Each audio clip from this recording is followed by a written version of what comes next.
उरण नगर परिषदेमध्ये नगराध्यक्ष पदासाठी आता तिरंगी लढत होते। एकीकडे भाजपाचा उमेदवार असताना आता शिवसेनेने सुद्धा इथे बंडखोरी केली आहे। त्यामुळे शिवसेना, भाजप आणि महाविकास आघाडी अशी तिहेरी लढत होते। आपल्यावर या ठिकाणी भाजपाचे उरणचे आमदार महेश बालदे आहेत। सर, काय म्हणाल, तिरंगी लढत होते उरणला? विकासाच्या मुद्द्यावर होत असलेल्या निवडणुकीत सध्या तरी तिरंगी लढत आहे। आता शिवसेनेचे या इथले खासदार सन्माननीय आप्पा बारणेंनी त्यांच्या समर्थनार्थ फॉर्म भरलेत शिवसेनेचे उरणच्या लोकांनी, पण एकदाही कोणी प्रस्ताव घेऊन आला नाही की त्यांना लढायचं आहे। हे भारतीय जनता पक्षाच्या जिल्हाध्यक्षांना किंवा पनवेलचे आमदार, उरणचे आमदार, आम्ही प्रमुख कोणालाही आम्हाला सांगितलं नाही। त्यांनी फॉर्म भरला आहे। लोकशाही आहे, सगळ्यांना फॉर्म भरण्याचा अधिकार आहे। आता आम्ही आमच्या वतीने काय बोलायचं आहे ते आप्पा बारणेंशी बोललेलो आहे। मी महेंद्र थोरवे आमदार यांच्याशी बोलल्यानंतर त्यांनी मला सांगितलं की हे सर्व आप्पा बारणेंनी सांगितलं आहे, म्हणजे त्यांच्या संघटनेने काय करावं ते त्यांनी ठरवलं आहे। आत्ताच आमचे जिल्हाध्यक्ष आणि आप्पा बारणेंचं काही बोलणं चालू आहे असं मला कळलं। जे होईल ते उद्या दुपारपर्यंत माघार घ्यायची मुदत आहे, तिथपर्यंत जे व्हायचं ते होईल। पण तिरंगी हो, दुरंगी हो, एकलंगी हो, आम्ही उरणच्या सर्वांगीण विकासाकरता कटिबद्ध असलेली गेल्या 20 वर्षाची माझी टीम ही पूर्ण सज्ज आहे। सर, याच्यामध्ये महायुतीमध्येच आहे ते अशा पद्धतीने समोरासमोर पक्ष उभा राहिल्यामुळे फटका नाही बसणार तुम्हाला?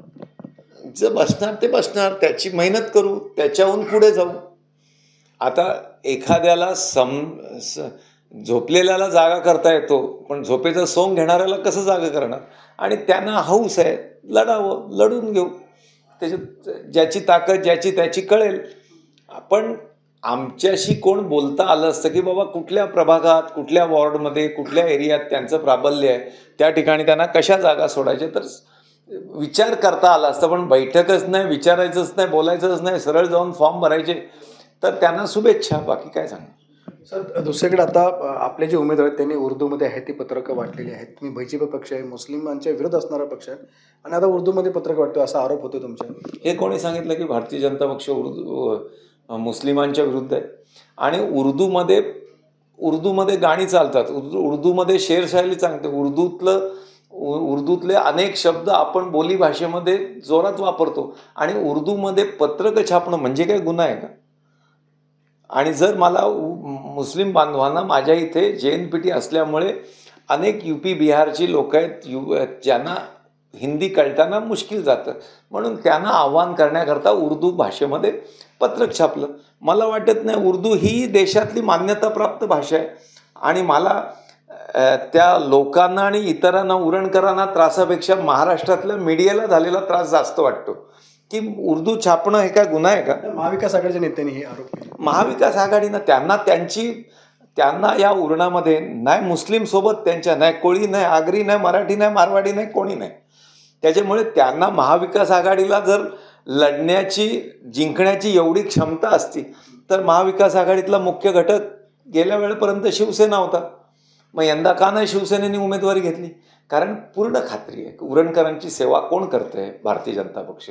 आजपर्यंत 150 कोटी रुपयाचा निधी हा भारतीय जनता पक्षाच्या माध्यमातून आणला, शेजारी असलेल्या प्रकल्पांच्या माध्यमातून, मग केंद्र, रेल्वे, अटल सेतू देवेंद्र फडणवीसांनी दिला, देशाचे पंतप्रधान, राज्याचे मुख्यमंत्री आणि पूर्ण मंत्रिमंडळ, महाविकास आघाडी, मी त्याच्यात एकनाथ शिंदेंचंही नाव घेईन, अजितदादांचं घेईन, या सगळ्यांच्या सहकार्यामुळे आम्ही उरण नगर परिषदेमध्ये चांगलं काम करू शकलोय।